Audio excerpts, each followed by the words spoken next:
ನಮಸ್ಕಾರ, ನಾನು Rohit Desai, ಕೋ-ಫೌಂಡರ್ JB experts. ಈ ವಿಡಿಯೋದಲ್ಲಿ ನಾವು ಡಿಸ್ಕಸ್ ಮಾಡೋಣ ಯಾವ ರೀತಿಯ ಕಂಟೈನರ್ಸ್ಗಳು ಎಕ್ಸ್ಪೋರ್ಟ್ ಇಂಪೋರ್ಟ್ ಬಿಸ್ನೆಸ್ಸಲ್ಲಿ ಯೂಸ್ ಆಗುತ್ತೆ, ಅದರ ಬೆನಿಫಿಟ್ಸ್ ಏನಿದೆ, ಯಾವ ಥರದ ಕಂಟೈನರ್ಸ್ಗಳನ್ನ ನಾವು ಯೂಸ್ ಮಾಡ್ಬೋದು, ಅಥವಾ ಎಕ್ಸ್ಪೋರ್ಟ್ಗೂ ಇಂಪೋರ್ಟ್ಗೂ ಬೇರೆ ಬೇರೆ ಕಂಟೈನರ್ಸ್ ಯೂಸ್ ಆಗುತ್ತಾ, ಅಥವಾ ನಮ್ಮ ವಾಲ್ಯೂಮ್ಸ್ ಕಡಿಮೆ ಇದ್ದರೆ ನಾವು ಯಾವ ಥರದ ಬಿಸ್ನೆಸ್ಗಳನ್ನ ಮಾಡ್ಬೋದು. ಸೊ ಈ ವಿಡಿಯೋದಲ್ಲಿ ನಾವು ನೋಡಿದ್ರೆ ಇದು ಈ ವೆಬ್ಸೈಟ್ ಬಂದು ಹೆಪೆಗ್ಲಾಯ್ಡ್ ವೆಬ್ಸೈಟು. ಸೊ ಇದು ಶಿಪ್ಪಿಂಗ್ ಲೈನ್ ಕಂಪನಿ ಹೆಸರು. ಇದರ ತುಂಬ ಬೇರೆ ಬೇರೆ ಥರದ ಶಿಪ್ಪಿಂಗ್ ಲೈನ್ಸ್ಗಳು ಅವೈಲೇಬಲ್ ಇದೆ. ಸೊ ಇವಾಗ ನೀವೇನಂತಂದರೆ ನೀವಾಗಿ ಏನೋ ಶಿಪ್ಪಿಂಗ್ ಲೈನ್ಗಳ ಜೊತೆ ಮಾತಾಡಲ್ಲ, ನೀವು ಫ್ರೈಟ್ ಫಾರ್ವರ್ಡರ್ಸ್ ಜೊತೆ ಮಾತಾಡ್ತೀರಾ. ಅವ್ರ ಹತ್ರ ಬೇಕಾದಷ್ಟು ಆಪ್ಷನ್ಸ್ ಇರುತ್ತೆ. ನಿಮಗೆ ಬರೀ ಹೆಪೆಗ್ಲಾಯ್ಡ್ ಅಂತಲ್ಲ, ಬೇರೆ ಎಲ್ಲ ಥರದ ಬ್ರ್ಯಾಂಡ್ಗಳು ಅವ್ರ ಹತ್ರ available. End of the day ನಮಗೆ ಮ್ಯಾಟ್ರ್ ಆಗೋದೇನೋ, ಒಂದು ಪ್ರೈಸ್, ಸೆಕೆಂಡ್ ಬರೋದು ಡ್ಯೂರೇಷನ್, ಥರ್ಡ್ ಬರೋದು ಎಕ್ಸ್ಟ್ರಾ ಬೆನಿಫಿಟ್ಸ್ ಏನಾದರೂ ಇದೆಯಾ. ಈ ಕಂಟೈನರಲ್ಲಿ ಇವಾಗಿನ ಟೈಮಲ್ಲೆಲ್ಲ ಡಾಕಿಂಗ್ ಸಿಸ್ಟಮ್ ಸಿಗುತ್ತೆ. ನೀವೇನಂದರೆ ಅಪ್ಡೇಟ್ಸ್ ಇರ್ಬೋದು, ನ್ಯಾವಿಗೇಷನ್ ಇರ್ಬೋದು, ಪ್ರತಿಯೊಂದು ಡೀಟೇಲ್ಸ್, ಈವನ್ ನಿಮ್ಮ ವೆಸಲ್ ಸಮುದ್ರದಲ್ಲಿ ಎಲ್ಲಿದೆ ಆ ಡೀಟೇಲ್ಸ್ ಕೂಡ ಸಿಗುತ್ತೆ. ಎಷ್ಟು ದಿನದಲ್ಲಿ ನನ್ನ ಲೊಕೇಶನ್ ಮುಟ್ಟುತ್ತೆ, ಎಲ್ಲಿ ನನ್ನ ಕಂಟೈನರ್ ಇದೆ, ಅಥವಾ ಕಂಟೈನರ್ದು ಏನಾದ್ರು ಟೆಂಪ್ರೇಚರ್ ಡ್ರಾಪ್ ಆಗಿದೆಯಾ ಇಲ್ವಾ, ಪ್ರತಿ ಒಂದು ಅಪ್ಡೇಟು ನಿಮ್ಗೆ ಆನ್ಲೈನಲ್ಲಿ ಸಿಗುತ್ತೆ. ಸೊ ಒಂದು ಆ್ಯಪ್ ಇದೆ, ಡೌನ್ಲೋಡ್ ಮಾಡ್ಕೊಳ್ಳಿ, ಯೂಸ್ ಮಾಡ್ಕೊಳ್ಳಿ. ಸೊ ಆ ಥರನೇ ಇರುತ್ತೆ.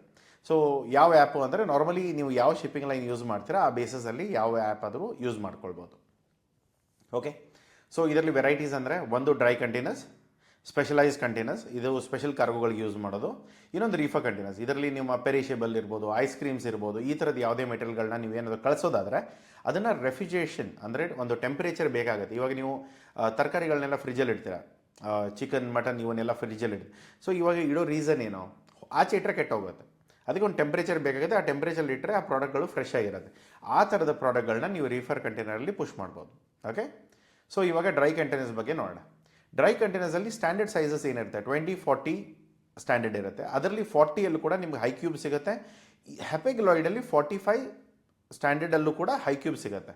ಸೊ ನಾರ್ಮಲಿ 45 ಎಲ್ಲೂ ಯೂಸ್ ಮಾಡಲ್ಲ, ನಾವು ನಾರ್ಮಲಿ 20 ಮತ್ತು 40ನೇ ಯೂಸ್ ಮಾಡೋದು. ಸೊ ಇವಾಗ 20 ಮತ್ತು 40 ಅಂದರೆ ಏನು, 20 ಅಂದರೆ ಈ ಲೆಂತ್ ಏನಿದೆಯಲ್ಲ, ಈ ಕಂಟೈನರ್ದು ಲೆಂತ್, ಅದು ಬಂದು ಒಂದು 20 ಫೀಟ್ ಇರುತ್ತೆ, ಇಲ್ಲ 40 ಫೀಟ್ ಇರುತ್ತೆ. ಸೊ ಇದರಲ್ಲಿ ಎಲ್ಲ ಸೈಜಸಲ್ಲೂ ಕೂಡ, ಈವನ್ ರಿಫರ್ಡ್ ಕಂಟೈನರ್ಲ್ಲೂ ಕೂಡ 20 ಫೀಟ್ ಮತ್ತು 40 ಫೀಟೇ ನಿಮಗೆ ಸಿಗೋದು. ಸೊ ಇದರಲ್ಲಿ ಏನು ಮಾಡ್ಬೋದು, ಸೊ ಇದನ್ನು ಅರ್ಥ ಮಾಡ್ಕೊಳ್ಳೋದು ಹೇಗೆ. ಸೊ ಪ್ರತಿಯೊಂದು ಕಂಟೈನರ್ಗೂ ಅದರದ್ದೇ ಆದ ಕೆಪಾಸಿಟಿ ಇರುತ್ತೆ. ಇದು ಮ್ಯಾನುಫ್ಯಾಕ್ಚರ್ ಮೇಲೆ ಡಿಫರ್ ಆಗುತ್ತೆ, ಮೆಟೀರಿಯಲ್ ಮೇಲೆ ಡಿಫರ್ ಆಗುತ್ತೆ, ಅಥವಾ ಅವರು ಯೂಸ್ ಮಾಡುವಾಗ ಇಲ್ಲಿ ಸ್ಟ್ಯಾಂಡರ್ಡೈಸೇಷನ್ಸ್ ಇರುತ್ತೆ. ಓಕೆ. ಕೆಲವೊಂದು ಕಂಟೈನರ್ಗಳು ಇಲ್ಲಿ CBM ನೀವು ಚೆಕ್ ಮಾಡ್ಬೋದು. ಲೆಂತ್, ಬ್ರೆತ್, ಹೈಟ್ ತೊಗೊಂಡ್ರೆ ನಿಮ್ಮ ಕಂಪ್ಲೀಟ್ ಕಂಟೈನರ್ ಕ್ಯೂಬಿಕಲ್ ಮೆಜರ್ಮೆಂಟ್ ಏನು ಬರುತ್ತೆ ಅದನ್ನು ನೀವು ಇಲ್ಲಿ CBMಲ್ಲಿ ಚೆಕ್ ಮಾಡ್ಬೋದು. ಸೊ ಪ್ರತಿಯೊಂದನ್ನು ನೀವು ಮೆಜರ್ಮೆಂಟ್ನ ಮೀಟರ್ಸಲ್ಲಿ ತೊಗೋಬೇಕು, ಕ್ಯೂಬಿಕಲ್ ಮೀಟರ್ಸ್ ನಿಮಗೆ ಸಿಗುತ್ತೆ. ಓಕೆ. ಸೊ ಇಲ್ಲಿ ನೋಡಿ, ಸೊ ಕೆಪಾಸಿಟಿ ವೈಸ್ 33.2 ಇದರ ಕೆಪಾಸಿಟಿ ಇದೆ CBM. ಇವಾಗ ಸರ್, ಇವಾಗ ನಾವೇನಾದರೂ ಕಂಟೈನರ್, ನನಗೆ ಫುಲ್ ಕಂಟೈನರ್ ಅಂದರೆ ಇವಾಗ ಒಂದು 40 ಲಕ್ಷ, 10 ಲಕ್ಷ, 20 ಲಕ್ಷ, 25 ಲಕ್ಷ, ಬೇಸ್ಡ್ ಆನ್ ನಿಮ್ಮ ಪ್ರಾಡಕ್ಟ್ ಯಾವುದಿದೆ ಅದರ ಮೇಲೆ ಇರುತ್ತೆ. ಇವಾಗ ಫಿಶ್ ಆಗಿರ್ಬೋದು, ಪ್ರಾನ್ಸ್ ಆಗಿರ್ಬೋದು, ಇದೆಲ್ಲ ಒಂದು 50 ಲಕ್ಷ ಬೀಳುತ್ತೆ. ಸರ್ ಸಿಲ್ಕ್ ಕಳಿಸ್ತಾ ಇದ್ದೇವೆ, ಅದೊಂದು ಇದ್ರ ಮೇಲೆ ಆಗುತ್ತೆ. ಕಾಫೀಸ್ ಕೋಟಿ ಹತ್ರ ಬರುತ್ತೆ. ಸೊ ಈ ಥರ ಪ್ರೈಸಸ್ ಮೇಲೆ ತುಂಬ ಫ್ಲಕ್ಚುಯೇಷನ್ ಇದೆ ಸರ್, ನಾವು ಹೇಗೆ ಮಾಡೋದು. ಇವಾಗ ನೋಡಿ, ಒಂದು ನೀವು ಫುಲ್ ಕಂಟೈನರ್ ಬುಕ್ ಮಾಡಿದ್ರೆ ಆ ವಾಲ್ಯೂಮ್ ಏನಿದೆಯಲ್ಲ, ಇಲ್ಲಿ ಮ್ಯಾಕ್ಸಿಮಮ್ ವಾಲ್ಯೂಮ್ ನೀವು ಚೆಕ್ ಮಾಡ್ಬೋದು. 28 ಮೆಟ್ರಿಕ್ ಟನ್ವರೆಗೂ ನೀವು ಲೋಡ್ ಮಾಡ್ಬೋದು. ಒಂದು ವೇಳೆ ಪ್ಯಾಕೇಜಿಂಗು ಎಲ್ಲ ಜಾಗಗಳು, ಇವಾಗ ಏನಾಗುತ್ತೆ ಸರ್, 28 ಮೆಟ್ರಿಕ್ ಟನ್, ನಾನೊಬ್ಬ iron trader, TMT pipes rods ಬರುತ್ತಲ್ಲ, ಸೊ ಆ ಥರದ ಟ್ರೇಡರ್, ನಾನಿವಾಗ ಅದನ್ನು ನಾನು ಟ್ರಕ್ಕಿಗೆ ಹಾಕಿದಾಗ ಇನ್ನೂ ಜಾಗ ಉಳ್ಕೊಳುತ್ತೆ, ನಾವೇನಾದರೂ ಹಾಕ್ಬೋದಾ, ಇಲ್ಲ. ಸೊ ಇವಾಗ ಯಾಕೆಂದರೆ ಏನಾಗುತ್ತೆ, ಒಂದು ಸರಿ ನಿಮ್ಮ ಲಿಮಿಟ್ ಮುಟ್ತು ಅಂದರೆ ನೀವೇನು ಮಾಡೋಕ್ಕೆ ಬರಲ್ಲ. ಯಾಕೆಂದರೆ ಮೆಟಲಲ್ಲಿ ಏನಾಗುತ್ತೆ, ವೆಯ್ಟ್ ಇರುತ್ತೆ, ಮೆಟೀರಿಯಲ್ ಕಡಿಮೆ ಇರ್ಬೋದು, ಬಟ್ ವೆಯ್ಟ್ ಹೆಚ್ಚಿಗೆ ಇರೋದ್ರಿಂದ ಆಟೋಮೆಟಿಕ್ಲಿ ಸ್ಪೇಸ್ಫುಲ್ ಆಗುತ್ತೆ. ಇನ್ನೊಂದು ಏನಾಗುತ್ತೆ ಸರ್, ಇವಾಗ ನಾನು ಮಖಾನ ಅಥವಾ ಪಾಪ್ಕಾರ್ನ್ ಡೀಲ್ ಮಾಡ್ತಾ ಇದ್ದೇನೆ, ಅಥವಾ ಕಾಟನ್ ಡೀಲ್ ಮಾಡ್ತಾ ಇದ್ದೇನೆ. ಕಾಟನ್ ಏನು ಭಾರನೇ ಇರಲ್ಲ, ಬಟ್ ವಾಲ್ಯೂಮೆಟ್ರಿಕ್ಲಿ ನೋಡಿದರೆ ನೀವು ಒಂದು ಸರಿ ಕಂಟೈನರ್ಗಳನ್ನ ತುಂಬಿದ ಮೇಲೆ ನೀವು ವೇಟ್ ಇನ್ನೂ ಜಾಗ ಇದ್ದರೂ ಕೂಡ ಏನು ಹಾಕೋಕ್ಕಾಗತ್ತೆ, ಜಾಗ ತುಂಬ ಹೋಗಿದೆ ಅಲ್ಲ ಆಲ್ರೆಡಿ. ಸೊ ಈ ಥರದಲ್ಲಿ ನೀವು ನಿಮ್ಮ ಕಂಟೈನರ್ನ ಕ್ಯಾಲ್ಕುಲೇಟ್ ಮಾಡಬೇಕು. ಇದು ಬೇಸಿಕ್ ಕಾನ್ಸೆಪ್ಟ್. ಜನ ಏನು ಅಂದ್ಕೊಳ್ತಾರೆ, ಸರ್ 28 ಮೆಟ್ರಿಕ್ ಟನ್ಸ್ ಅಲ್ಲ, ಓಕೆ ನಾವು ಕಾಟನ್ನಲ್ಲಿ ಇನ್ನೂ ಹೆಚ್ಚಿಗೆ ಹಾಕ್ಬೋದು. 28 ಮೆಟ್ರಿಕ್ ಟನ್ಸು ತಲೆಯಲ್ಲಿ ಇಟ್ಕೊಳ್ಳಿ, ಅದರ ಜೊತೆಗೆ ಇದರ CBM ಕೂಡ ತಲೆಯಲ್ಲಿ ಇಟ್ಕೊಳ್ಳಿ. CBM ಅಂದರೆ ಏನು, ಇವಾಗ ನಿಮ್ಮ ವಾಲ್ಯೂಮೆಟ್ರಿಕ್ ಸೈಜ್ ಏನಿದೆ, ನಿಮ್ಮ ಡೈಮೆನ್ಷನ್ಸ್, ಎಷ್ಟು ಬಾಕ್ಸ್ಗಳು ಅದರೊಳಗಡೆ ಹೋಗ್ಬೋದು, ವೇಟ್ ಏನೇ ಇರ್ಬೋದು.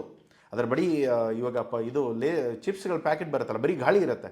ಸೊ ಆ ಗಾಳಿಗಳನ್ನು ಹಿಡ್ಕೊಂಡು ನೀವು ಅದನ್ನು ಪ್ಯಾಕ್ ಮಾಡಿ ನೀವು ಅದನ್ನು ಲೋಡ್ ಮಾಡಿದಾಗ ನೀವು ಅದರ ವೇಟ್ ಏನೂ ಇಲ್ಲದೆ ಇರ್ಬೋದು, ಇಟ್ಸ್ ಆಲ್ಮೋಸ್ಟ್ ನೆಗ್ಲಿಜಿಬಲ್ ವೇಟ್ ಇರ್ಬೋದು. ಬಟ್ ಆದರೂ ಕೂಡ ಇದರ CBM ವಾಲ್ಯೂಮ್ ರೀಚ್ ಆಯಿತು ಅಂದರೆ ಈ ವೇಟ್ ಎಷ್ಟೇ ಕಡಿಮೆ ಇದ್ದರೂ ಕೂಡ ಏನೂ ವ್ಯತ್ಯಾಸ ಇಲ್ಲ. ಹಾಗಾಗಿ ಕೆಲವೊಂದು ಸರಿ ನೀವೇನು ಮಾಡ್ತೀರಾ, ಎಕ್ಸ್ಪೋರ್ಟ್ ಮಾಡುವಾಗ ಬರೀ 2 ಮೆಟ್ರಿಕ್ ಟನ್ನು 3 ಮೆಟ್ರಿಕ್ ಟನ್ ಮಾತ್ರ ಒಳಗಡೆ ಇರುತ್ತೆ. ಕಂಟೈನರ್ ಲೋಡೇ ಇರಲ್ಲ ಅದು ಏನು. ಬಟ್ ಆದರೆ ಏನು ವಾಲ್ಯೂಮೆಟ್ರಿಕ್ ವೇಟ್ ಮುಗಿದೋಗಿದೆ.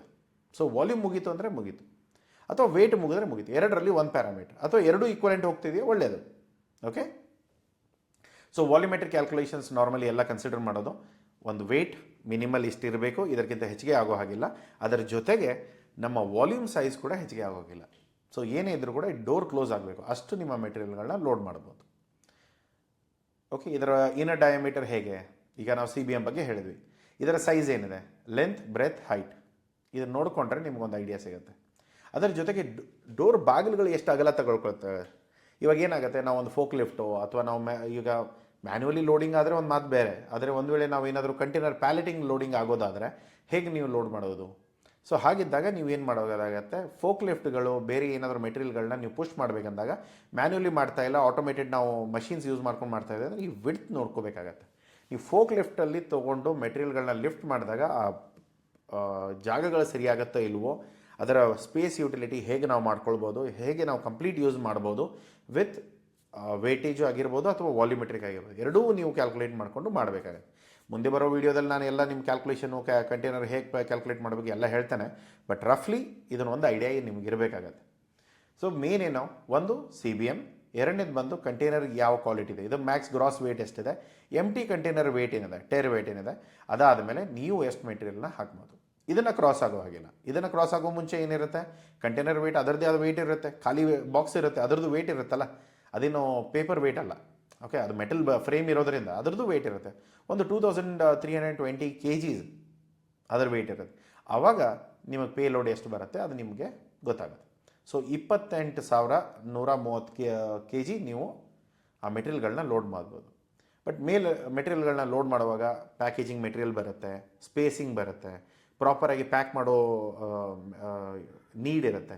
ಇವಾಗ ಒಂದೊಂದು ಗ್ರೇನ್ ಇವಾಗ ನೋಡಿ, ರೈಸ್ ಆಗಿರ್ಬೋದು, ಬೇರೆ ಏನೇ ಮೆಟೀರಿಯಲ್ ಆಗಿರ್ಬೋದು, ನಾವು ಒಂದ್ರ ಮೇಲೆ ಒಂದು ಕರೆಕ್ಟಾಗಿ ಪ್ಯಾಕ್ ಮಾಡಿದಾಗ ನಡುವೆ ಸ್ವಲ್ಪ ವ್ಯಾಕ್ಯೂಮ್ ಇರುತ್ತೆ. ಎಲ್ಲೋ ಪ್ರೆಸ್ ಆಗಿ ಕಾಂಪ್ರೆಸ್ ಆಗಿ ಮೆಟಲ್ ಶೀಟ್ ಥರ ಅದೇನೋ ಟೈಟ್ ಪ್ಯಾಕ್ ಇರಲ್ಲ.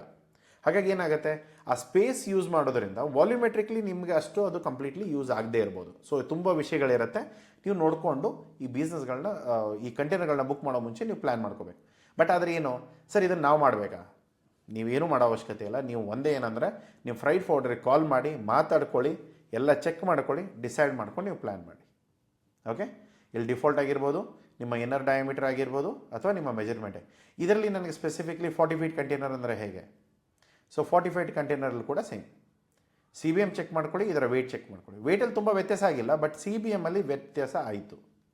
ಇವಾಗ ಸರ್ ನನ್ನ ವೇಟ್ ಇಲ್ಲ, ಬಟ್ ವಾಲ್ಯೂಮ್ ತುಂಬ ಗಾಳಿ ಇದೆ ಅದರಲ್ಲಿ, ನಾನು ಪಾಪ್ಕಾರ್ನ್ ಏನು ಮಾಡ್ತೇನೆ, ಆವಾಗ ನಾನು 20 feet ಮಾಡ್ಬೋದಾ? ಪಾಪ್ಕಾರ್ನು ಈಗ ಯೋಚನೆ ಮಾಡಿ, ಪಾಪ್ಕಾರ್ನ್ ನೀವು ಕಳಿಸ್ಬೇಕಂದಾಗ 20 feet 40 feetಲ್ಲೂ ಪ್ರೈಸ್ ವ್ಯತ್ಯಾಸ ಇರುತ್ತೆ. ಜೊತೆಗೆ ಜಾಗ ಹೆಚ್ಚಿಗೆ ತೊಗೊಳೋದ್ರಿಂದ ವೆಸಲ್ ಮೇಲೆ ಅಷ್ಟೇ ಇದು ಬರುತ್ತೆ. ಇವಾಗ ನೋಡಿ, ನನ್ನ ಅವಶ್ಯಕತೆ ಏನಿದೆ, ಇವಾಗ ನಾನೊಂದು ಮೆಟಲ್ ಶೀಟ್ನ ಲೋಡ್ ಮಾಡಿ ಕಳಿಸ್ತಾ ಇದ್ದೇನೆ. ಅವಾಗ ನಾನು ಇವಾಗ ನನಗೆ ಎಂಡ್ ಆಫ್ ದ ಡೇ ಏನೋ ವೇಟ್ ಸೇಮೇ ಇದೆ, ಆ ಮೆಟಲ್ ಬಾರ್ಗಳು ಏನಿದೆ ಅದರ ವೇಟ್ಗಳು ಸೇಮೇ.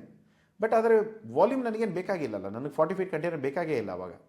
ಆದರೆ ಪಾಪ್ಕಾರ್ನಲ್ಲಿ ಈ ವೇಟ್ ಏನೂ ವ್ಯತ್ಯಾಸನೇ ಇಲ್ಲ, ಬಟ್ ಆದರೆ ನನಗೆ ಸಿಕ್ಕಿರೋ ಆರ್ಡರಲ್ಲಿ 40 feet ಕಂಟೈನರ್ ಈ CBM ಬೇಕಾಗತ್ತೆ. ಆವಾಗ ನೀವು ಈ ಕಂಟೈನರ್ ಯೂಸ್ ಮಾಡಬೇಕು. ಅಥವಾ ಸರ್ ನಾನು 20 ಯೂಸ್ ಮಾಡಲ್ಲ, 40 ಯೂಸ್ ಮಾಡಬಲ್ಲ, ಅದು ಕಂಪ್ಲೀಟ್ಲಿ ನಿಮ್ಮ ಪ್ರಾಡಕ್ಟ್ ಮೇಲೆ ಡಿಪೆಂಡ್ ಆಗುತ್ತೆ. ನಿಮ್ಮ ಪ್ರಾಡಕ್ಟ್ ಸೈಜ್ ಏನಿದೆ, ಯಾವ CBMಲ್ಲಿ ಹೋಗುತ್ತೆ, ಆ ಇಡೀ ಕಂಟೈನರ್ ನೀವು ಲೋಡ್ ಮಾಡಬೇಕಾದಾಗ ನಿಮ್ಮ ವೇಟ್ ಎಷ್ಟು ಇರಬಹುದು, ಇದು ತುಂಬ ಇಂಪಾರ್ಟೆಂಟ್. ಏನಾಗುತ್ತೆ, ಈ ಕಂಟೈನರ್ಗಳು ಮುಂಚೆ ನೀವು ತಂದಾಗ ಟ್ರಕ್ಗಳನ್ನ ವೇವಿಂಗ್ ಸ್ಕೇಲ್ ಮೇಲೆ ಹಾಕ್ತೀರಾ, ಎಂಟಿ ವೇಟ್ ತೊಗೊಳ್ತೀರಾ. ಅದಾದಮೇಲೆ ಕಂಟೈನರ್ಗೆ ನಿಮ್ಮ ಮೆಟೀರಿಯಲ್ಗಳನ್ನ ಲೋಡ್ ಮಾಡ್ತೀರಾ, ಆ ಟ್ರಕ್ಗಳನ್ನ ಮತ್ತೆ ವೆಯ್ಟ್ ಮಾಡ್ತೀರಾ, ಆವಾಗ ನಿಮ್ಮ ಮೆಟೀರಿಯಲ್ ವೆಯ್ಟ್ ಅದರಲ್ಲಿ ಸಿಗುತ್ತೆ. ಸೊ ಇಷ್ಟು ನಿಮಗೆ ಬೇಸಿಕ್ ನಾಲೆಜ್ ಇತ್ತು ಅಂದರೆ ನಿಮ್ಮ ಶಿಪ್ಮೆಂಟ್ಗಳಲ್ಲಿ ಏನೋ ತೊಂದರೆ ಆಗಲಿ. ಯಾಕೆಂದರೆ ಏನು, ಆರ್ಡರ್ಸ್ ತೊಗೊಳ್ಬೇಕು, ನೆಗೋಷಿಯೇಟ್ ಮಾಡಬೇಕು, ಪ್ರೈಸಸ್ ಒಳ್ಳೆ ಕೊಡಬೇಕು, ಪ್ರತಿಯೊಂದು ಚೆನ್ನಾಗಿ ಮಾಡಿದ್ದೀರಾ. ಲಾಜಿಸ್ಟಿಕಲ್ಲಿ ಸ್ವಲ್ಪ ಹೆಚ್ಚು ಕಡಿಮೆ ಮಾಡಿಕೊಂಡ್ರೆ ಇಷ್ಟು ದಿನ ಪಟ್ಟ ಕಷ್ಟ ಏನಿದೆಯಲ್ಲ ಅದೆಲ್ಲ ಶೂನ್ಯ ಆಗುತ್ತೆ. ಸೊ ಅದನ್ನು ನೀವು ತಲೆಯಲ್ಲಿ ಇಟ್ಕೋಬೇಕಾಗತ್ತೆ.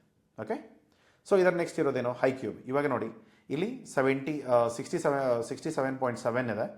HiCubeಲ್ಲಿ ಸ್ವಲ್ಪ ಹೆಚ್ಚಿಗೆ ಆಗುತ್ತೆ, 67 ಇರೋದು 76 ಆಗುತ್ತೆ. ಸೊ ಅದರ ಲೋಡ್ ಆಲ್ಮೋಸ್ಟ್ ಸಿಮಿಲರ್ ಇದೆ, ಬಟ್ ಆದರೆ ಏನು, ಇದರ ಹೈಟ್ ಹೆಚ್ಚಿಗೆ ಆಗಿದೆ.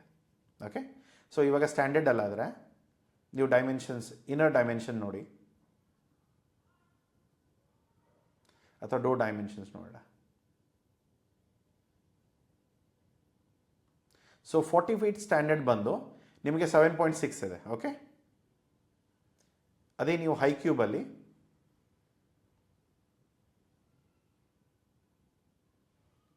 8.6 ಇದೆ. ಸೊ ಆಲ್ಮೋಸ್ಟ್ 1 ಫೀಟ್ ಡಿಫ್ರೆನ್ಸ್ ಬರುತ್ತೆ ಇರೋ ನಾರ್ಮಲ್ ಸ್ಟ್ಯಾಂಡರ್ಡ್ ಕಂಟೈನರ್ಗಿಂತನೂ 1 ಫೀಟ್ ಹೆಚ್ಚಿಗೆ ಇರೋದ್ರಿಂದ ನಿಮಗೆ ಏನಾದರೂ ಫೋಕ್ ಲಿಫ್ಟ್ ಯೂಸ್ ಮಾಡಿಕೊಂಡು ವೆಯ್ಟ್ ಸ್ವಲ್ಪ ಲಿಫ್ಟ್ ಮಾಡಿದಾಗ ಆ ಪ್ರಾಡಕ್ಟ್ಗಳು ಸರಿಯಾಗಿ ಹೋಗ್ತಾ ಇಲ್ಲ ಅಂದರೆ ನೀವು ಹೈ ಕ್ಯೂಬ್ ಕಂಟೈನರ್ನ ಯೂಸ್ ಮಾಡ್ಕೊಳ್ಬೋದು. ತುಂಬ ವೆರೈಟೀಸ್ ಇದೆ. ಆಮೇಲೆ ಇನ್ನೊಂದು ಏನಾಗುತ್ತೆ, ಈ ಸೈಜಸ್ ಏನಿದೆಯಲ್ಲ, ಈ ಮ್ಯಾಕ್ಸಿಮಮ್ ಲೋಡ್, ಈ CBM ಪ್ರತಿಯೊಂದು ಇದೆಲ್ಲವೂ ಕೂಡ ಇದರ ವಾಲ್ ಥಿಕ್ನೆಸ್ ಮೇಲೆ ಕೂಡ ಡಿಪೆಂಡ್ ಆಗುತ್ತೆ. ಅದಕ್ಕೆ ನೀವು ಇವಾಗ ನೋಡಿ ನಾನು ಮೆಜರ್ಮೆಂಟಲ್ಲಿ ತೋರಿಸ್ತಾ ಇರುವಾಗ ಇದು ಹೆಪೆಗ್ಲಾಯ್ಡ್ ಕಂಟೈನರ್ಸ್. ಈ ವೆಬ್ಸೈಟ್ ಕೂಡ ಹೆಪೆಗ್ಲಾಯ್ಡ್ದು, ಈ ಕಂಟೈನರ್ಸ್ ಕೂಡ ಹೆಪೆಗ್ಲಾಯ್ಡ್ದು. ಸೊ ಹಾಗಾಗಿ ಏನಾಗುತ್ತೆ, ಇದರ ಮೆಜರ್ಮೆಂಟ್ಸ್ ಎಲ್ಲವೂ ಕೂಡ ಹೆಪೆಗ್ಲಾಯ್ಡ್ ಸ್ಟ್ಯಾಂಡರ್ಡೈಸೇಷನ್ಸ್. ಇವಾಗ ನಾಳೆ ನೀವು ಬೇರೆ ಯಾವುದೋ ಕಂಟೈನರ್ನ ವರ್ಕ್ ಮಾಡ್ತಾ ಇದ್ದೀರಾ, ಆವಾಗ ನೀವು ಹೋಗ್ಬಿಟ್ಟು ಹೆಪೆಗ್ಲಾಯ್ಡ್ ಕಂಟೈನರ್ದು ಡೀಟೇಲ್ಸ್ಗಳನ್ನ ತೊಗೊಂಡು ಬೇರೆ ಯಾವುದೋ ಬ್ರ್ಯಾಂಡ್ ಕಂಟೈನರ್ ಬುಕ್ ಮಾಡಿದ್ರೆ ಆಗಲ್ಲ. ಅದಕ್ಕೆ ನೀವು ಪ್ರಾಪರಾಗಿ ಯಾವ ಬ್ರ್ಯಾಂಡ್ ನೀವು ತರಿಸ್ಕೊಳ್ತಾ ಇದ್ದೀರಾ ಅಥವಾ ನಿಮ್ಮ ಫ್ರೈಟ್ ಫಾರ್ವರ್ಡ್ಗೆ ಹೇಳಬೇಕಾಗತ್ತೆ, ಸರ್ ಕಂಟೈನರ್ ಏನು ಕಳಿಸ್ತಾ ಇದ್ದೀರಾ ಪ್ಲೀಸ್ ಅದರ ಮೆಜರ್ಮೆಂಟ್ ಬಂದು ಮುಂಚೆನೇ ಕಳಿಸಿ, ಅದನ್ನು ನೋಡ್ಕೊಳ್ಬೇಕು. ಇಲ್ಲ ಅಂದರೆ ಅವ್ರಿಗೆ ಗೊತ್ತಿರುತ್ತೆ, ನೀವೇನು ತಲೆ ಹೊಡ್ಕೊಳ್ಳೋ ಅವಶ್ಯಕತೆ ಇಲ್ಲ. ಸರ್ ನಾನು ಕಾಫಿ ಕಳಿಸ್ತಾ ಇದ್ದಾನೆ ಈ ಕಂಟ್ರಿಗೆ, ನನ್ನ ಕಂಟೈನರ್ ವ್ಯಾಲ್ಯೂ ಕೊಡಿ. ಕಂಟೈನರ್ ಸೈಜಸ್ಸು ವ್ಯಾಲ್ಯೂ ಕೊಡ್ತಾರೆ. ಸರ್ ಈ ಥರ ಲೋಡ್ ಆಗುತ್ತೆ, ಕಂಟೈನರ್ ನೀವು ಕಳಿಸ್ತಾ ಇದ್ದೀರಾ ಅಥವಾ ಮೆಟೀರಿಯಲ್ ನಾನು ನಿಮ್ಮ ಹತ್ರ ಕಳಿಸ್ಬೇಕಾ? ಮೇ ಬಿ ಒಂದೆರಡು ಸ್ಟಾರ್ಟಿಂಗ್ ಇರೋ ಟ್ರೇಡಲ್ಲಿ ಕಾಫಿ ನೀವು ಕಳಿಸ್ಬೇಕಾಗುತ್ತೆ, ಇಲ್ಲ ಅಂದರೆ ಕಂಟೈನರ್ ನಿಮ್ಮ ಹತ್ರ ಬರುತ್ತೆ. ಸೊ ಇದನ್ನೆಲ್ಲ ನೀವು ನೋಡಿಕೊಂಡು ಪ್ರಾಪರಾಗಿ ಪ್ಲ್ಯಾನ್ ಮಾಡಿಕೊಂಡು ಮೂವ್ ಮಾಡಿದರೆ ತುಂಬ ಈಸಿಯಾಗಿ ಮೂವ್ ಆಗುತ್ತೆ. ಓಕೆ, ಸೊ ಇದರಲ್ಲಿ 45 ಫೀಟಲ್ಲಿ ಏನು ಡಿಫ್ರೆನ್ಸು? ಇವಾಗ ಹೈಟ್ ನೋಡಿ, ಹೈ ಕ್ಯೂಬಲ್ಲಿ 8.6 ಇತ್ತು, ಇಲ್ಲಿ ಕೂಡ 8.6 ಇದೆ. ಬಟ್ ಚೇಂಜ್ ಆಗಿರೋದೇನು, ಇದರ ವಿಡ್ತ್. ಈ ಲೆಂತ್ ಏನಿದೆಯಲ್ಲ, ಸೊ L/B/H ಅಂತ ಏನು ನೀವು ಸ್ಕೂಲಲ್ಲಿ ಕಲ್ತಿರ್ತೀರೋ ಅದನ್ನೇ ಇಲ್ಲ ಅಪ್ಲೈ ಮಾಡೋದು. ಈ ಲೆಂತ್ ಏನಿದೆ ಇಲ್ಲಿ 45 ಬರುತ್ತೆ. ಸೊ 45 ಇದ್ದಾಗ, ಸೊ 45 ಅಂದರೆ ಟ್ರಕ್ ಕೂಡ 45 ಎತ್ಕೊಂಡು ಹೋಗೋ ಕೆಪಾಸಿಟಿ ಇರಬೇಕು. ಕೆಲವೊಂದು ಸಾರಿ ಟ್ರಕ್ಗಳು ಏನಾಗಿರುತ್ತೆ 40 ಫೀಟ್ ಕೆಪಾಸಿಟಿ ಇರುತ್ತೆ, 45 ಲೆಂತ್ ಎಕ್ಸ್ಟ್ರಾ ಬರುತ್ತೆ. ಸೊ ಅದಕ್ಕೆಲ್ಲ ಬೇಕಾಗೋ ಸಪ್ರೇಟ್ ಇರುತ್ತೆ. ಸೊ ತುಂಬ ತಲೆ ಕೆಡಿಸ್ಕೊಳ್ತಾನೆ 20 ಮತ್ತು 40 ವರ್ಕ್ ಮಾಡ್ಕೊಳ್ಳಿ, ಎಲ್ಲ ಕಂಪನಿ ಕಂಟೈನರ್ಸ್ಗಳು ವರ್ಕ್ ಆಗುತ್ತೆ. 45ಗಳು ವೆರಿ ರೇರ್ಲಿ ಸಿಗುತ್ತೆ, ಸಿಕ್ಕರೆ ನೋಡಿ. ಇಲ್ಲ ಅಂದರೆ ಈ 40 ಹೈ ಕ್ಯೂಬ್ಗಳನ್ನು ಕೂಡ ನೀವು ಯೂಸ್ ಮಾಡ್ಕೊಳ್ಬೋದು. ಓಕೆ, ಸೊ ನೆಕ್ಸ್ಟ್ ಬರೋ ಕಂಟೈನರ್ಸ್ ಏನಿದೆ, ರೀಫರ್ ಕಾರ್ಗೋ. ಇವಾಗ ನನ್ನ ಟೆಂಪ್ರೇಚರ್ ಇದೆ ಸರ್, ನಾನು ಬರೀ ಫ್ರೋಝನ್ ಚಿಕನಲ್ಲಿ ಕೆಲಸ ಮಾಡ್ತಾನೆ ಅಥವಾ ಫ್ರೋಝನ್ ಮಟನಲ್ಲಿ ನಾನು ಕೆಲಸ ಮಾಡ್ತಾನೆ. ಸೊ ಅವಾಗ ನನ್ನ ಕತೆ ಹೇಗೆ, ಈಗ ಫ್ರೋಝನ್ ಐಸ್ ಕ್ರೀಮ್ ಕೆಲಸ ಮಾಡ್ತಾನೆ. ಸೊ ಈ ಥರ ಬ್ರ್ಯಾಂಡ್ ನಾವು ಕೆಲಸ ಮಾಡುವಾಗ ನಮಗೇನಾಗತ್ತೆ,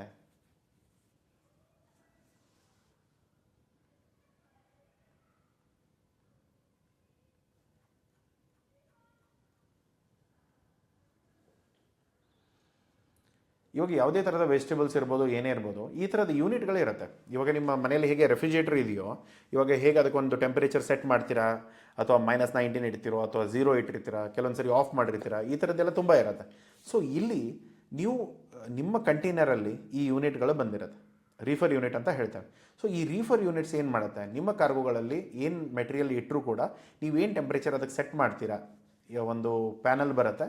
ಆ ಪ್ಯಾನಲಲ್ಲಿ ನೀವು ಆಲ್ಮೋಸ್ಟ್ +30ದಿಂದ -40 ಡಿಗ್ರಿವರೆಗೂ ನೀವು ಇದನ್ನು ಸೆಟ್ ಮಾಡ್ಕೊಳ್ಬೋದು. ತುಂಬ ಕೆಪಾಸಿಟೀಸ್ ಬರುತ್ತೆ. ಬೇರೆ ಬೇರೆ ಕಂಟೈನರ್ಸ್ ನಾನು ಈ ಪ್ರತಿ ಸರಿ ಹೇಳ್ತಾ ಇದ್ದೇನೆ, ಬೇರೆ ಕಂಟೈನರ್ಸ್ ಏನಾದರೂ ತೊಗೊಂಡ್ರೆ ಅವರ ಸೆಟ್ಟಿಂಗ್ಸ್ ಬೇರೆ ಇರುತ್ತೆ. ನೀವು ದಯಮಾಡಿ ನಿಮ್ಮ ಫ್ರೈಟ್ ಫಾರ್ವರ್ಡ್ಗೆ ಮುಂಚೆ ಹೇಳಬೇಕಾಗತ್ತೆ, ಸರ್ ನಮ್ಮ ಟೆಂಪ್ರೇಚರ್ -40 ಇರಬೇಕು ಅಥವಾ -30 ಇರಬೇಕು ಅಥವಾ -18 ಇರಬೇಕು, ಏನೇ ಟೆಂಪ್ರೇಚರ್ ಇರಲಿ ದಯಮಾಡಿ ಮುಂಚೆನೇ ನಿಮ್ಮ ಫ್ರೈಟ್ ಫಾರ್ವರ್ಡರ್ಗೆ ಹೇಳಿ. ಯಾಕೆಂದರೆ ಕಂಟೈನರ್ ಕಳಿಸಿದ ಮೇಲೆ ಎಲ್ಲ ಲೋಡ್ಗಳಾದ ಮೇಲೆ ನಿಮ್ಮ ಟೆಂಪ್ರೇಚರ್ ರೀಚ್ ಆಗಲಿಲ್ಲ ಅಂದರೆ ಮತ್ತೆ ಅನ್ಲೋಡಿಂಗ್, ಮತ್ತೆ ಇನ್ನೊಂದು ಕಂಟೈನರ್ ಲೋಡಿಂಗು, ಇದೆಲ್ಲ ತಲೆನೋವುಗಳು ಬರುತ್ತೆ. ಸೊ ಆದಷ್ಟು ಈ ಥರದ ಇಶ್ಯೂಗಳನ್ನ ಮೊದಲೇ ರಿಸಾಲ್ವ್ ಮಾಡಿಕೊಂಡು, ಮುಂಚೆನೇ ಕ್ವೆಶನ್ಸ್ಗಳನ್ನ ಕೇಳಿಕೊಂಡು ಪ್ರಾಬ್ಲಮ್ಗಳನ್ನ ರಿಸಾಲ್ವ್ ಮಾಡ್ಕೊಳ್ಳಿ. ಇಲ್ಲ ಅಂದರೆ ಸರಿಯಾಗಿ ತಗೊಳ್ಕೊಳ್ತೀರ. ಒಂದು ವೇಳೆ ಇದು ಕಾಫಿಯಲ್ಲಿ ಏನಾದರೂ ಟ್ರೇಡ್ ಮಾಡೋದಾದರೆ, ಹೆಪೆಗ್ಲಾಯ್ಡ್ ತುಂಬ ವರ್ಷದಿಂದ ಕಾಫಿಗಳಲ್ಲೆಲ್ಲ ಟ್ರೇಡ್ ಮಾಡ್ಕೊಡ್ತಾ ಬಂದಿದ್ದಾರೆ. ಇಲ್ಲಿ ಇನ್ನೊಂದು ಏನಾಗುತ್ತೆ, ಈ ಕಂಟೈನರ್ಗಳಲ್ಲಿ ಫ್ಲೋರಿಂಗ್ ತುಂಬ ಇಂಪಾರ್ಟೆಂಟ್ ಇರುತ್ತೆ. ಕೆಮಿಕಲ್ ಫ್ಲೋರಿಂಗ್ ಇರ್ಬೋದು, ಕೆಮಿಕಲ್ ಕ್ಲೀನ್ಡ್ ಇರ್ಬೋದು, ಈ ಥರದ್ದೆಲ್ಲ ತುಂಬ ಇರುತ್ತೆ. ಸೊ ಅವಾಗ ಏನಾಗುತ್ತೆ, ಇಲ್ಲಿ ಇವರ ಹತ್ರ ಸ್ಟೀಲ್ ಫ್ಲೋರಿಂಗ್ ಬರುತ್ತೆ. ಸೊ ಹಾಗಾಗಿ ಅದರ ಕೆಮಿಕಲ್ ಕ್ಲೀನಿಂಗ್ ಅವಶ್ಯಕತೆಯೇ ಬರಲ್ಲ. ಆಮೇಲೆ ಅದರ ಸ್ಮೆಲ್ ಏನಿದೆ, ಓಡರ್ ಏನಿದೆ, ಅದು ಯಾವುದೂ ನಿಮ್ಮ ಕಾಫಿಗೆ ಹಾರ್ಮ್ ಆಗಲ್ಲ. ತುಂಬ ಎಕ್ಸ್ಪೀರಿಯನ್ಸ್ ಇರುವಂಥ company. So more than 100 years ಅವ್ರಿಗೆ ಕಾಫಿಯಲ್ಲಿ ಎಕ್ಸ್ಪೀರಿಯನ್ಸ್ ಇದೆ. ತುಂಬ ಒಳ್ಳೆ ಕಾಫಿ ಟ್ರೇಡಿಂಗ್ ಅವ್ರು ಮಾಡ್ತಾರೆ. ಸೊ ಆ ಥರ ಏನಾದರೂ ಅವಶ್ಯಕತೆ ಇದ್ದರೆ ಮಾತಾಡ್ಕೊಳ್ಳಿ. ಇದು ಯಾವುದು ಪೇಯ್ಡ್ ಅಡ್ವರ್ಟೈಸಿಂಗ್ ಅಲ್ಲ. ಸೊ ಇವರದ್ದು ವೆಬ್ಸೈಟ್ ಚೆನ್ನಾಗಿದೆ, ಇವರ ಡಿಸ್ಕ್ರಿಪ್ಷನ್ಸ್ ಎಲ್ಲ ಚೆನ್ನಾಗಿ ಮೆನ್ಷನ್ ಮಾಡಿದ್ದಾರೆ. ಹಾಗಾಗಿ ಈ ವೆಬ್ಸೈಟ್ ಯೂಸ್ ಮಾಡ್ತಾ ಇರೋದು. ಬೇರೆ ಏನೇ ಆದರೂ ಕೂಡ ಇವಾಗ ನೋಡಿ, ಇದು ನಾನು ಮಾತಾಡ್ತಾ ಇರೋದು ಬರೀ ಸಿ ಕಾರ್ಗೋಸ್, ಸಿ ಕಂಟೈನರ್ಸ್ ಏನಿದೆ ಅದರ ಬಗ್ಗೆ ಮಾತ್ರ. ಇನ್ನು ನೆಕ್ಸ್ಟ್ ಬರೋದು ನಿಮ್ಮ ಏರ್ ಕಂಟೈನರ್ಸ್, ಅದರ ಬಗ್ಗೆ ನಾವು ಆಮೇಲೆ ಮಾತಾಡೋಣ. ಸೊ ಇಲ್ಲಿ ನೀವು ಇನ್ನೊಂದು ಸರಿ ಏನು ಮಾಡ್ಬೋದು, ಇಲ್ಲಿ ಇನ್ನೊಂದು ಏನಂದರೆ ವೆಸಲ್ಸ್ಗಳ ಮೇಲೆ ಕ್ಲಿಕ್ ಮಾಡಿ. ವೆಸಲ್ಸ್ ಅಂದರೆ ಏನು, ನಿಮ್ಮ ಕಾರ್ಗೋ ಕಂಟೈನರ್ಸ್ ಏನಿದೆ ಅದನ್ನು ವೆಸಲ್ ಮೇಲೆ ಲೋಡ್ ಮಾಡೋದು. ನಾವು ಕಾರ್ಗೋ ಶಿಪ್ ಅಂತ ಏನು ಜನರಲ್ ಟರ್ಮ್ಸಲ್ಲಿ ಹೇಳ್ತೇವೆ, ಅದಕ್ಕೆ ನಾರ್ಮಲಿ ಟೆಕ್ನಿಕಲಿ ವೆಸಲ್ಸ್ ಅಂತ ಹೇಳ್ತೇವೆ. ಎಷ್ಟು ದೊಡ್ಡ ವೆಸಲ್ ಇರ್ಬೋದು, 19,000 TEU, 20 ಈಕ್ವಲೆಂಟ್ ಯೂನಿಟ್. ಅಂದರೆ ನಿಮ್ಮ ಕಂಟೈನರ್ ಏನಿದೆ, ಅಂದರೆ ಈ ಶಿಪ್ಪಲ್ಲಿ ಎಷ್ಟು ಕಂಟೈನರ್ಗಳನ್ನ ಲೋಡ್ ಮಾಡ್ಬೋದು, 20 ಫೀಟ್ ಇರೋ ಕಂಟೈನರ್ಗಳು ಏನಿದೆ ಅದು 19,000ವರೆಗೂ ಲೋಡ್ ಮಾಡ್ಬೋದು. ಇವಾಗ 40 ಫೀಟ್ ಕಂಟೈನರ್ 2 TEUಗೆ ಈಕ್ವಲೆಂಟ್ ಆಗುತ್ತೆ. ಸೊ ಬೇಸಿಕ್ಲಿ ಆ ಕ್ಯಾಲ್ಕುಲೇಷನ್ ಇಟ್ಕೊಳ್ಳಿ. 40 ಫೀಟ್ ಅಂದರೆ 2 TEU, ಸಿಂಗಲ್ ಅಂದರೆ ಒಂದು 20 ಫೀಟ್ ತೊಗೊಂಡ್ರೆ 1 TEU. ಸೊ 1 TEU ಅಲ್ಲಿ ನೀವು ಎಷ್ಟು ದೊಡ್ಡ ವೆಸಲ್ ಇದೆ, 19,000, 18,000, 15,000 ವೆರೈಟೀಸ್ ಇದೆ. ಯಾವ್ಯಾವ ಕಂಟ್ರಿಗೆ ಹೋಗುತ್ತೆ, ಎಲ್ಲೆಲ್ಲಿ ಯೂಸ್ ಮಾಡ್ತಾರೆ, ಪ್ರತಿಯೊಂದು ಇರುತ್ತೆ. ಚಿಕ್ಕ ವೆಸಲ್ ಕೂಡ ಇವ್ರ ಹತ್ರ ಇದೆ. ಎಲ್ಲಿ ಯೂಸ್ ಮಾಡ್ತಾರೆ, ಸೊ ಈ ಥರ. ಓಕೆ, ಸೊ ಫೀಡಿಂಗ್ ಇರ್ಬೋದು ಅಥವಾ ಚಿಕ್ಕ ರೂಟ್ ಇರ್ಬೋದು, ಆ ಥರದ ಎಲ್ಲ ರೂಟ್ಸ್ಗಳಲ್ಲೂ ಇದನ್ನು ಯೂಸ್ ಮಾಡ್ಕೊಳ್ತಾರೆ. ಓಕೆ, ಈ ವೆಸಲ್ ಬಗ್ಗೆ ಒಂದು ಸ್ವಲ್ಪ ಐಡಿಯಾ ಇರಲಿ. ಯೂಟ್ಯೂಬಲ್ಲಿ ಬೇಕಾದಷ್ಟು ವೀಡಿಯೋಸ್ಗಳಿದೆ, ಬೇಕಂದ್ರೆ ಮತ್ತೆ ಹೋಗಿ ನೀವು ಚೆಕ್ ಮಾಡ್ಕೋಬೋದು. ಅದರ ಏನೇ ಸ್ಪೆಸಿಫಿಕ್ ಆಗಿ ಯಾವುದೇ ವೆಸಲ್ ಬಗ್ಗೆ ತಿಳ್ಕೊಳ್ಳೋದಾದರೆ, ಅಥವಾ ನೀವೇನಾದರೂ ಮುಂದೆ ಇದೇ ಏನು ಶಿಪ್ಪಿಂಗ್ ಲೈನಲ್ಲಿ ಏನಾದರೂ ಪ್ರೊಸೀಡ್ ಆಗೋದಾದರೆ ಇದನ್ನು ನೋಡ್ಕೊಳ್ಳಿ. ಇಲ್ಲಾಂದರೆ ನಾರ್ಮಲಿ ಅವಶ್ಯಕತೆಗಳಿಲ್ಲ, ಬಟ್ ಇಲ್ಲಾಂದರೆ ಓಕೆ. ಸೊ ಇಲ್ಲಿ ರೂಟಿಂಗ್ ಇರುತ್ತೆ, ಆಫ್ಲೈನಿಂಗ್, ನಿಮ್ಮ ಆಫೀಸ್ಗಳು ಎಲ್ಲಿದೆ ಪ್ರತಿಯೊಂದು ನೀವು ಚೆಕ್ ಮಾಡ್ಕೋಬೋದು. ರೂಟ್ ಏನಿದೆ, ಯಾವ ರೂಟಲ್ಲಿ ಹೋಗುತ್ತೆ, ಯಾವಾಗ ಕಂಟೈನರ್ ಮೂವ್ ಆಗುತ್ತೆ, ಪ್ರತಿಯೊಂದು ಡೀಟೇಲ್ಸ್ ಇಲ್ಲಿರುತ್ತೆ. ಅದಾದಮೇಲೆ ಇನ್ಲ್ಯಾಂಡ್ ಮೂವ್ಮೆಂಟ್ಸ್, ಅಂದರೆ ಇವಾಗ ನಾನು ಬಾಂಗ್ಲಾದೇಶಕ್ಕೆ ಕಳಿಸ್ಬೇಕು, ಭೂಟಾನಿಗೆ ಕಳಿಸ್ಬೇಕು, ಬೈ ರೋಡ್ ಕೂಡ ಹೋಗುತ್ತೆ, ಅದನ್ನು ಕೂಡ ಫೆಸಿಲಿಟೇಟ್ ಮಾಡಿಕೊಡ್ಬೋದು. ಇವ್ರದ್ದೇ ಆದ ಮೊಬೈಲ್ ಆ್ಯಪ್ಸ್ ಇದೆ, ಇವ್ರದ್ದೇ ಆದ ಪೋರ್ಟಲ್ಸ್ ಇದೆ, ಪ್ರತಿಯೊಂದು ಟ್ರ್ಯಾಕ್ ಇರುತ್ತೆ, ಅಪ್ಡೇಟೆಡ್ ಇರುತ್ತೆ. ತುಂಬ ಕಡಿಮೆ ರೇಟಿಗೂ ಕೂಡ ನಿಮಗೆ ಬೇರೆ ಬೇರೆ ಕಂಪನಿಗಳಲ್ಲಿ ಸರ್ವಿಸ್ಗಳು ಸಿಗುತ್ತೆ. But end of the day ಏನು, ಇದೆಲ್ಲ ಫೀಚರ್ಸ್ ಇದೆಯಾ, ಇಲ್ಲಾಂದರೆ ಏನಾಗುತ್ತೆ, ಕತೆ ಹೇಳೋ ಜನ ತುಂಬ ಆಗಿಬಿಟ್ಟಿದ್ದಾರೆ. ಸರ್ ಕಂಟೈನರ್ ಅಲ್ಲಿ ಮುಟ್ಟಿದೆ, ಇಲ್ಲಿ ಮುಟ್ಟಿದೆ, ಎಲ್ಲಿ ಮುಟ್ಟಿದೆ ಅನ್ನೋದು ನಮ್ಗೆ ಗೊತ್ತಾಗ್ತಾ ಇಲ್ಲ.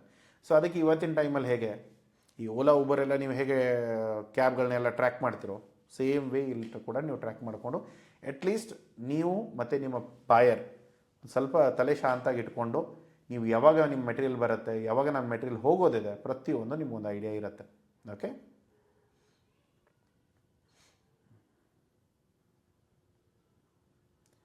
ಸೊ ಇಲ್ಲಿ ಕಂಟೈನರ್ಸ್ನ ನೀವು ನೋಡಿ,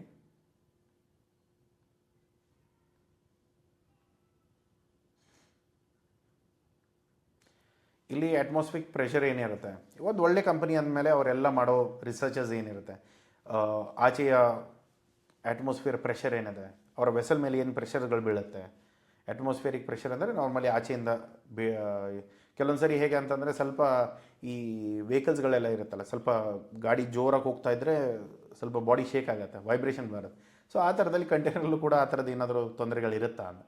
ಇಲ್ಲಿ ಮಾಯ್ಶ್ಚರ್ ಆಗಿರ್ಬೋದು, ಅಥವಾ ಮೇಲ್ಗಡೆ ಸೀಲಿಂಗಿಂದ ಏನಾದರೂ ವಾಟರ್ ಬಂದರೆ ಅದನ್ನು ಹೇಗೆ ಅಬ್ಸರ್ವ್ ಮಾಡ್ಕೊಳ್ಳೋದು. ಸೊ ಪ್ರತಿಯೊಂದು ಇವಾಗ ಎಲೆಕ್ಟ್ರಾನಿಕ್ ಪ್ರಾಡಕ್ಟ್ಸ್ ಇರುತ್ತೆ, ತುಂಬ ಸರಿ ಏನಾಗುತ್ತೆ, ಸಮುದ್ರದಿಂದ ಹೋಗುವಾಗ ಮೆಟೀರಿಯಲ್ಸ್ಗಳು ಹಾಳಾಗೋ ಚಾನ್ಸಸ್ ಇರುತ್ತೆ.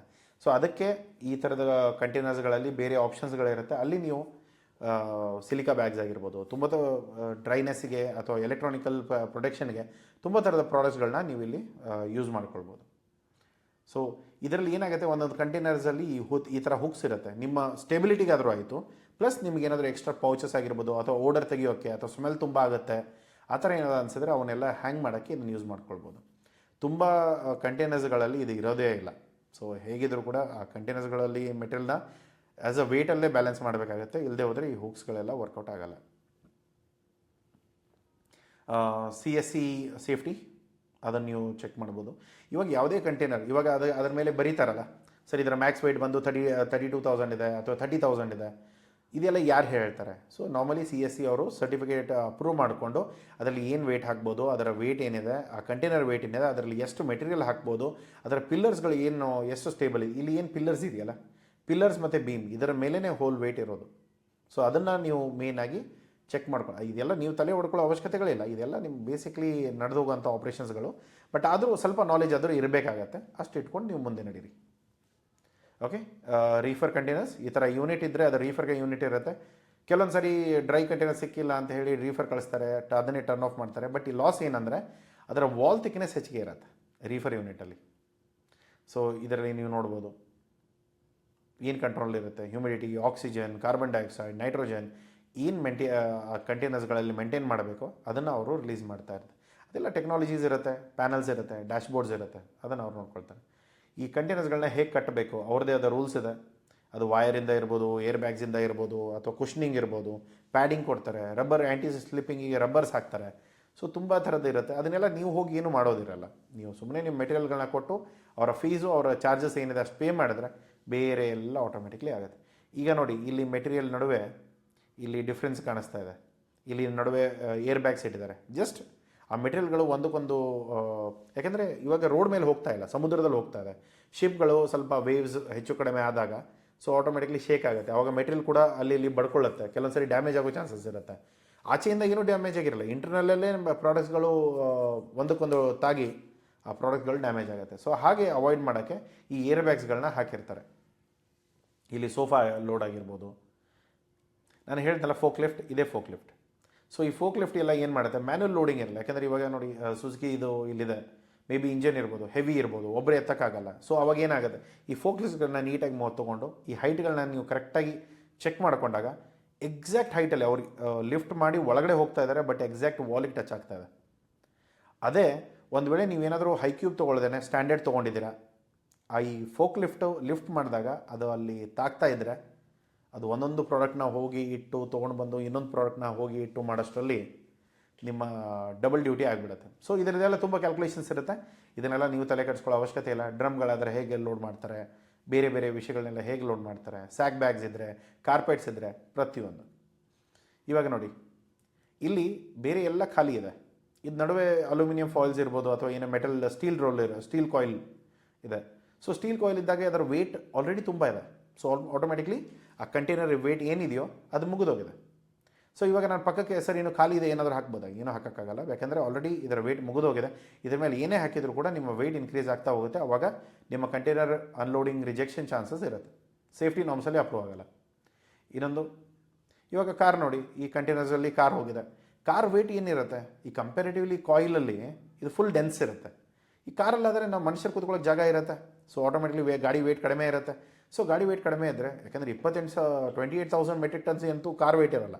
ಸೊ ಹಾಗಿದ್ದಾಗ ಆಟೋಮೆಟಿಕ್ಲಿ ಕಾರ್ ಇಟ್ಟಾಗ ಇನ್ನು ಜಾಗ ಉಳ್ಕೊಳ್ಳೋದು. ಅವಾಗ ಏನು ಮಾಡ್ತೀರಾ, ಇನ್ನೊಂದು ಕಾರ್ ಹಾಕೋಕ್ಕಾಗತ್ತಾ? ಇಲ್ಲ, ಜಾಗ ಮುಗಿದೋಗಿದೆ, ಆ ವೆಹಿಕಲ್ ಇಡೋಕ್ಕೆ ಜಾಗ ಇಲ್ಲ.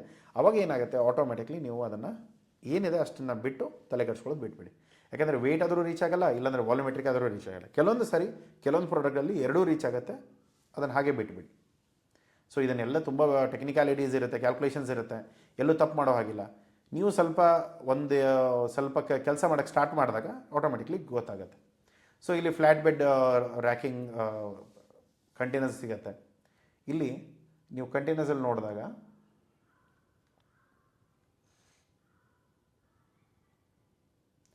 ಇಲ್ಲಿ ಫ್ಲ್ಯಾಟ್ ಬೆಡ್ ಅಥವಾ ಪ್ಲ್ಯಾಟ್ಫಾರ್ಮ್ ಅಂತ ಇರುತ್ತೆ. ಅದು ಕೂಡ ನಾವು ಸ್ಪೆಸಿಫಿಕಲಿ ಯೂಸ್ ಮಾಡೋ ರೀಸನ್ ಏನಂತಂದರೆ, ಈ ಥರದ ಇಂಜಿನಿಯರಿಂಗ್ ಕಾಂಪೊನೆಂಟ್ಸ್ ಇರ್ಬೋದು, ಪ್ರೊಪೆಲ್ಲರ್ಸ್ ಇರ್ಬೋದು, ಅಥವಾ ಈ ಹೈಡ್ರೋಲಿಕ್ ಇಂಜಿನ್ ಪ್ರೆಸ್ ಇರ್ಬೋದು, ಹೆಡ್ ಇರ್ಬೋದು, ಈ ಥರದ ಇಂಜಿನ್ ಕಾಂಪೊನೆಂಟ್ಸ್ ಏನಿರುತ್ತೆ, ಬಸ್ಗಳು, ಕ್ರೇನ್ಗಳು, ಅಥವಾ ಈ ಅರ್ತ್ ಮೂವರ್ಸ್ ಅಂತ JCB ಅಂತ ಏನು ಹೇಳ್ತೀರಾ, ಅದನ್ನೆಲ್ಲವೂ ಕೂಡ ಈ ಥರದ ಪ್ಲ್ಯಾಟ್ಫಾರ್ಮಲ್ಲಿ ಲೋಡ್ ಮಾಡಿಬಿಟ್ಟು ಕಳಿಸ್ತಾರೆ. ಸೊ ಅದಕ್ಕೆ ಯಾವುದೇ ಥರದ ಇಲ್ಲಿ ಹೈಟ್ ಲಿಮಿಟ್ ಇರೋಲ್ಲ. ಇದು ಎಲ್ಲ ವೆಸಲಲ್ಲಿ ಲಾಸ್ಟ್ ಟಾಪಿಗೆ ಇಡೋ ಲೇಯರಲ್ಲಿ ಇದನ್ನು ಇಡ್ತಾರೆ. ಈ ಪ್ರೊಪೆಲ್ಲರ್ಸ್, ಮೆಟೀರಿಯಲ್ಗಳು, ಟ್ರಾನ್ಸ್ಫಾರ್ಮರ್ಸ್ ಇರ್ಬೋದು, ಎಲೆಕ್ಟ್ರಾನಿಕ್ಸ್ ಸಾಮಾನು. ಆಮೇಲೆ ಇದು ನೀವು ಟರ್ಬೈನ್ಸ್ ಎಲ್ಲ ನೋಡಿರ್ತೀರಲ್ಲ, ದೊಡ್ಡ ವಿಂಡ್ ಟರ್ಬೈನ್ಸ್ ಇರ್ಬೋದು, ಅವು ಎಲ್ಲ ಆಡ್ ಸೈಜಲ್ಲಿರುತ್ತೆ. ಇವಾಗ ನೋಡಿ, ಇದು 20 ಫೀಟು ಅಲ್ಲ, 40 ಫೀಟು ಅಲ್ಲ. ಆ್ಯಸ್ ಅ ಲೆಂತ್ ನೀವು 40 ಫೀಟ್ ಹೇಳ್ಬೋದು, ಬಟ್ ಈ ಹೈಟಲ್ಲಿ ಇದು 8 ಫೀಟ್ ಇಲ್ಲ, 8 ಫೀಟ್ ಮೇಲಿದೆ. ಸೊ ಅವಾಗ ಏನಾಗುತ್ತೆ, ಅವರು ಇದಕ್ಕೆ ಸಪ್ರೇಟಾಗಿ ಕ್ಯಾಲ್ಕುಲೇಷನ್ ಮಾಡಿ ಅದರ ಸೈಜಸ್ ನೀವು ಕಳಿಸಿದಾಗ, ವೇಟ್ ಏನಿದೆ ಅಂತ ಕಳಿಸಿದಾಗ, ಅದನ್ನು ಮಾಡೋಕ್ಕಾಗುತ್ತೋ ಇಲ್ವೋ, ಮಾಡೋದಾದರೆ ಹೇಗೆ ಮಾಡಬೇಕು, ಏನು ವ್ಯಾಲ್ಯೂಯೇಷನ್ ಇರುತ್ತೆ, ಏನು ಪ್ರೈಸಿಂಗ್ ಇರುತ್ತೆ, ಇದನ್ನೆಲ್ಲ ಮುಂಚೆ ತುಂಬ ಪ್ಲ್ಯಾನಿಂಗ್ ಹೋಗುತ್ತೆ. ಇಲ್ಲಿ ನೋಡಿ, ಅವ್ರು ಚೈನ್ ತೊಗೊಂಡು ಕಟ್ಟಿದ್ದಾರೆ. ಜಸ್ಟ್ ಏನಂದರೆ ಶೇಕ್ ಆದರೆ ಅದು ಕಂಟೈನರ್ ಬಿಟ್ಟು ಇರೋ ಜಾಗ ಬಿಟ್ಟು ಬೇರೆ ಕಡೆ ಬಂದು ಬೀಳದೇ ಇರೋ ಥರ ಅದನ್ನು ಕಟ್ಕೊಳ್ತಾರೆ. ಸೊ ತುಂಬ ಟೆಕ್ನಿಕಾಲಿಟೀಸ್ ಇರುತ್ತೆ. ಇವಾಗ ನೀವು ಹೋಗಿ ಕಂಟೈನರ್ ಏನು ಲೋಡ್ ಮಾಡಲ್ಲ. ಸೊ ಹಾಗಾಗಿ ತಲೆ ಕೆಡಿಸ್ಕೊಳ್ಳೋ ಅವಶ್ಯಕತೆ ಇಲ್ಲ. ಒಳ್ಳೊಳ್ಳೆ ಕಂಟೈನರ್ಸ್ಗಳು, ಒಳ್ಳೊಳ್ಳೆ ಫ್ಲೋರಿಂಗ್ಗಳು, ಟ್ರೀಟ್ಮೆಂಟ್ಗಳು ತುಂಬ ಬರ್ತಾ ಇರುತ್ತೆ, ಅಪ್ಗ್ರೇಡ್ ಆಗ್ತಾ ಇರುತ್ತೆ. ಇದು ಒಂದೇ ಕಂಪ್ನಿ ಅಂತಲ್ಲ, ಬೇರೆ ಬೇರೆ ಕಂಪ್ನಿಯವರದು ಅವರದೇ ಆದ ಸ್ಟ್ಯಾಂಡರ್ಡೈಸೇಷನ್ಸ್ ಇರುತ್ತೆ. ಅದನ್ನು ನೀವು ಯೂಸ್ ಮಾಡಿಕೊಂಡು ನೋಡಿಕೊಂಡು ಅರ್ಥ ಮಾಡ್ಕೊಳ್ಬೋದು. ಇಲ್ಲಿ ಎಲ್ಲ ಥರದ ಕಂಟೈನರ್ಸ್ ಇದೆ. 20 feet 40 feet high cube open top. Open top ಅಂದರೆ ಟಾಪ್ ಓಪನ್ ಇರುತ್ತೆ, ಕ್ರೇನ್ಗಳ ಮೇಲ್ಗಡೆಯಿಂದ ಲೋಡ್ ಮಾಡ್ತಾರೆ. ಯಾಕೆಂದರೆ ಹಾರಿಜೆಂಟಲಿ ಆ ಗೂಡ್ಸ್ಗಳು ಹೋಗದೇ ಇರೋ ಅಂಥ ಚಾನ್ಸಸ್ ಇಲ್ಲದಿದ್ದಾಗ ಓಪನ್ ಟಾಪ್ ತರಿಸ್ಕೊಳ್ತಾರೆ, ಕ್ರೇನಿಂದ ಲೋಡ್ ಮಾಡ್ತಾನೆ, ಆ ಪ್ರಾಡಕ್ಟ್ಗಳು ಅದರಲ್ಲೇ ಇರುತ್ತೆ. ಹಾಟ್ ಟಾಪ್ ಇರುತ್ತೆ, ನಾರ್ಮಲಿ ನಾವು ಯೂಸ್ ಮಾಡೋದೆಲ್ಲ ಹಾಟ್ ಟಾಪ್ ಇರುತ್ತೆ.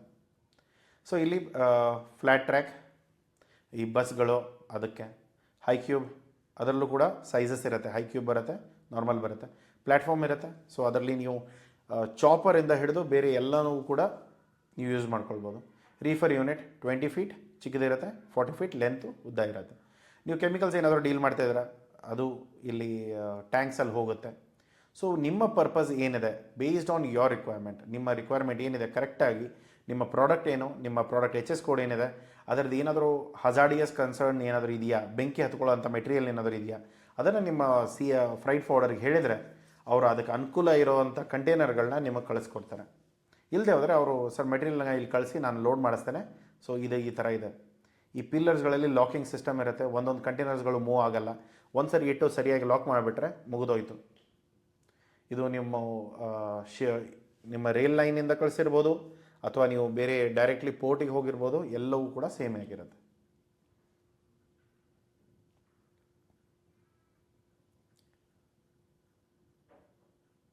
ಎಲ್ಲ ಟೆಕ್ನಿಕ್ಯಾಲಿಟೀಸ್ ಇದೆ, ಬಟ್ ಈ ಟೆಕ್ನಿಕ್ಯಾಲಿಟೀಸ್ಗಳು ಬರೀ ಈ ಕಂಟೈನರ್ಗಳಿಗೆ ಮಾತ್ರ, ಹೆಪೆಗ್ಲಾಯ್ಡ್ ಕಂಟೈನರ್ಗೆ ಮಾತ್ರ ಅಪ್ಲಿಕೇಬಲ್ ಇರುತ್ತೆ. ಬೇರೆ ಬ್ರ್ಯಾಂಡ್ ಕಂಟೈನರ್ಗಳು ಬೇರೆ ಎಲ್ಲ ಆಲ್ಮೋಸ್ಟ್ ಸಿಮಿಲರ್ ಇರುತ್ತೆ, ಸ್ವಲ್ಪ ಟೆಕ್ನಿಕ್ಯಾಲಿಟೀಸ್ಗಳು ಚೇಂಜ್ ಆಗುತ್ತೆ. ದಯಮಾಡಿ ಅರ್ಥ ಮಾಡಿಕೊಂಡು ಮಾಡ್ಕೊಳ್ಳಿ. ಇವೆಲ್ಲ ಏನು ಡಾಕ್ಯುಮೆಂಟ್ಸ್ಗಳನ್ನ ನಾನು ತೋರಿಸ್ತಾ ಇದ್ದೇನೋ ಅದೆಲ್ಲವೂ ಕೂಡ ಇಲ್ಲೇ ಕೆಳಗಡೆ ಇದೆ, ಇಲ್ಲಿ ಹೋಗಿ ಡೌನ್ಲೋಡ್ ಮಾಡಿಕೊಂಡು ನೀವು ಪ್ರಿಂಟೌಟ್ ಬೇಕಂದರೆ ಪ್ರಿಂಟೌಟ್ ತೊಗೊಂಡು ರೆಫರೆನ್ಸಿಗೆ ಇಟ್ಕೊಳ್ಳಿ ಅವಶ್ಯಕತೆ ಇದ್ದರೆ, ಇಲ್ಲ ಅಂದರೆ ಈ ವೆಬ್ಸೈಟ್ಗಳನ್ನ ರೆಫರ್ ಮಾಡ್ಕೊಳ್ಳಿ. ಇಲ್ಲಿ ಸರ್ವಿಸಸ್ ಆ್ಯಂಡ್ ಇನ್ಫಾರ್ಮೇಷನ್ ಬನ್ನಿ, ಕಾರ್ಗೋ ಆ್ಯಂಡ್ ಫ್ರೀಟಿಗೆ ಬನ್ನಿ, ಇಲ್ಲಿ ಕಂಟೈನರ್ಸ್ ಮೇಲೆ ಕ್ಲಿಕ್ ಮಾಡಿ, ನಿಮಗೆಲ್ಲ ಡೀಟೇಲ್ಸ್ಗಳು ಇಲ್ಲೇ ಇರುತ್ತೆ. ಇದನ್ನು ನೀವು ರೆಫರೆನ್ಸಿಗೆ ತೊಗೊಂಡು ಅರ್ಥ ಮಾಡಿಕೊಂಡು ನೀವು ಕೆಲಸ ಮಾಡೋಕ್ಕೆ ಸ್ಟಾರ್ಟ್ ಮಾಡಿ. ಓಕೆ, ಮುಂಚೆ ಎಲ್ಲ ಏನಾಗ್ತಾಯಿತ್ತು, 20 ಫೀಟ್ ಕಂಟೈನರ್ಸ್ ಅಂದರೆ ನಾವೇನು ಹೇಳ್ತಾ ಇದ್ವಿ, 24 ಮೆಟ್ರಿಕ್ ಟನ್ಸ್ ಲೋಡ್ ಆಗುತ್ತೆ, 40 ಫೀಟಲ್ಲಾದರೆ 28 ಮೆಟ್ರಿಕ್ ಟನ್ಸ್ ಲೋಡ್ ಆಗುತ್ತೆ. ಇವಾಗ ನೀವು ನೋಡಿದ್ರಿ ಈ ಕಂಟೈನರಲ್ಲಿ, ಹೆಪೆಗ್ಲಾಯ್ಡ್ ಕಂಟೈನರ್ಸಲ್ಲಿ ಎರಡೂ ಕೂಡ 28 ಮೆಟ್ರಿಕ್ ಟನ್ಸ್ ಕೆಪಾಸಿಟಿನೇ ಇದೆ. ಸೊ ಕೆಪಾಸಿಟಿ ಹೆಚ್ಚಿಗೆ ಆಗಿರೋದ್ರಿಂದ, ಒಳ್ಳೆ ಕ್ವಾಲಿಟಿ ಕಂಟೈನರ್ಸ್ ಬರೋದರಿಂದ ನೀವು ಮೆಟೀರಿಯಲ್ಸ್ಗಳನ್ನ ಕೂಡ ಹೆಚ್ಚಿಗೆ ಲೋಡ್ ಮಾಡ್ಬೋದು. ಸೊ ಈ ಆಪ್ಷನ್ಸ್ಗಳು ಇರುತ್ತೆ. ಸೊ ಈ ಥರ ನೀವು ನೋಡಿಕೊಂಡು ಪ್ಲ್ಯಾನ್ ಮಾಡ್ಕೊಳ್ಬೋದು. ಓಕೆ, ಸೊ ಈ ವಿಡಿಯೋದಲ್ಲಿ ಕಂಟೈನರ್ಸ್ ಬಗ್ಗೆ ಅರ್ಥ ಆಗಿದೆ ಅಂದ್ಕೊಳ್ತೀನಿ. ಇದೆಲ್ಲವೂ ಕೂಡ ಕಂಟೈನರ್ಸ್, ಇವು ಯಾವುದು ಏರ್ ಕಂಟೈನರ್ಸ್ ಅಲ್ಲ. ಮುಂದಿನ ಬರೋ ವಿಡಿಯೋದಲ್ಲಿ ಏರ್ ಕಂಟೈನರ್ಸ್ ಮತ್ತು ಈ ಕಂಟೈನರ್ಸ್ಗಳನ್ನ ನಾವು ಹೇಗೆ ಆಪ್ಟಮೈಸ್ ಮಾಡಬೇಕು ಪ್ರತಿಯೊಂದು ನಾವು ತಿಳ್ಕೊಂಡ ಸಿಗೋಣ ಮುಂದಿನ ವಿಡಿಯೋದಲ್ಲಿ. ಸಬ್ಸ್ಕ್ರೈಬ್ ಮಾಡಿಲ್ಲ ಅಂದರೆ ಸಬ್ಸ್ಕ್ರೈಬ್ ಮಾಡಿ, ಲೈಕ್ ಮಾಡಿಲ್ಲ ಅಂದರೆ ಲೈಕ್ ಮಾಡಿ. ಸಿಗೋಣ ಮುಂದಿನ ವಿಡಿಯೋದಲ್ಲಿ. Take care, till then take care, ಬಾಯ್.